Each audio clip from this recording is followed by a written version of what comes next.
Sup guys, Juggalo here, and today we're going to be talking about my opinions slash views slash why, I guess you want to call it. I'm just going to list off manufacturers, then I'm going to talk about what they're doing. And I'm sure you'll be able to get an idea when I label this video. But you have Antec, you have Corsair, PNY, Intel, AMD, and I'm sure there might be a couple manufacturers out there. But I really don't understand the whole all-in-one water cooling craze. It's like, really? You're going to just get this all-in-one water cooling solution? But I don't understand it. The reason why. Example, AMD and Intel. Two chipset manufacturers. Now, the reason why I don't understand this is because nowadays, or I should say the most recent processors coming out by Intel and AMD generally now are not that much voltage hogs, I guess what you want to call it, when it comes to overclocking. For example, you have the 1155 and 1156 processor, and one of those processors, some guy got 5 gigahertz with stock voltage.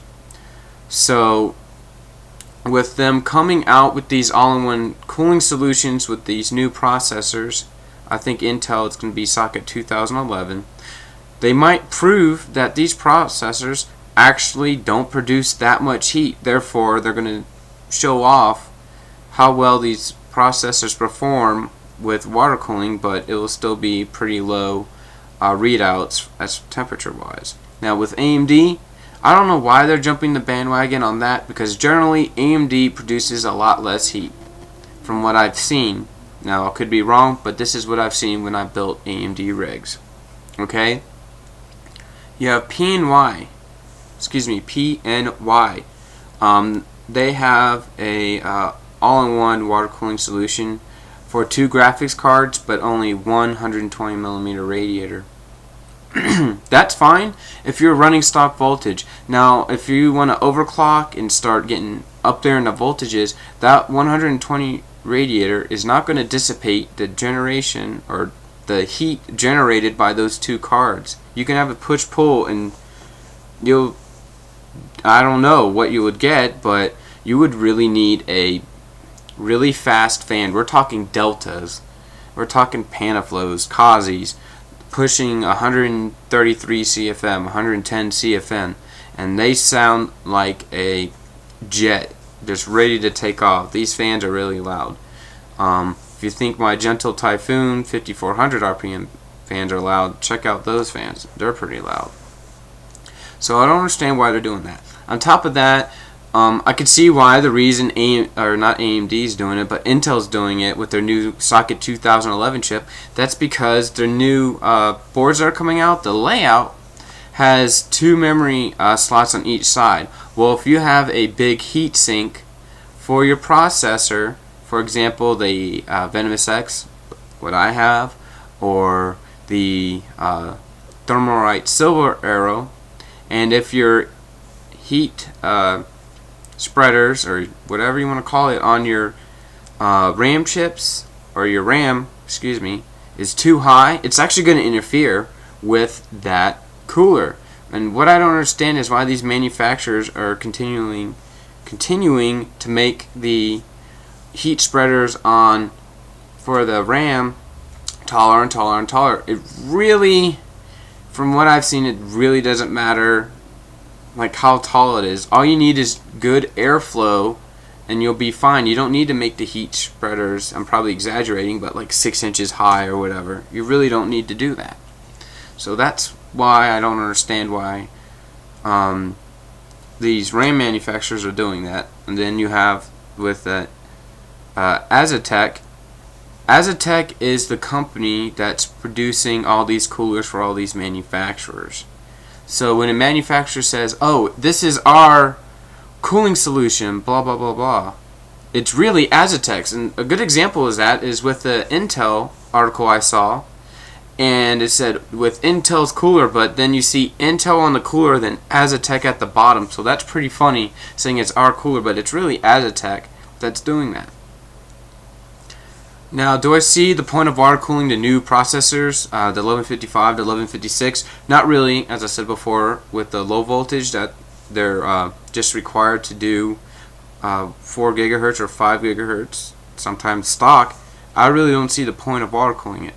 Now, if you have an older processor like I do, 1366, and you need a lot of voltage to get it up to 4.5 gigahertz, the Intel 970 definitely needs some voltage to do that. I could see the reason for water cooling, or the 920, 930, all that stuff, but with the new processors, I really want to see the thermal dissipation from the processor, from the heatsink, stock heatsink, and see how well it does. That's what I would really, really like to see. AMD, why they're doing it, I really don't understand. As I said before, their processors generally produce pretty low heat, so it's sort of okay. So everybody's jumping the bandwagon on this all-in-one water cooling craze, and someone pointed out on the overclock.net, it's like, not that I'm complaining, but why is everybody joining the bandwagon on these all-in-one coolers? And you know what? I was thinking the same thing, but he spoke out, and it really got my interest into why people are doing this. Now, there may be a couple reasons. Well, I don't want to have the hassle of setting up a water cooling loop. Well, let's see, how long does it take me to do a water cooling loop? Maybe a half hour, 45 minutes, if that, depending on the complication of a water cooling setup. I built my fiance's rig and put it all together and everything probably within 15 minutes. Yeah, 15 minutes to a half an hour I was done, and then I was already leak testing for another half hour, and I had the computer up and running once that half hour was up. I would suggest people get real water cooling kits like the Rasa kits. They're good for the money. Just know that they do have some limitations on them. You can't add like 5 radiators to it because that little pump won't be able to handle it, or like multiple chipset blocks or multiple GPU blocks with the CPU block. You have to figure out what that pump is for the limitation of it.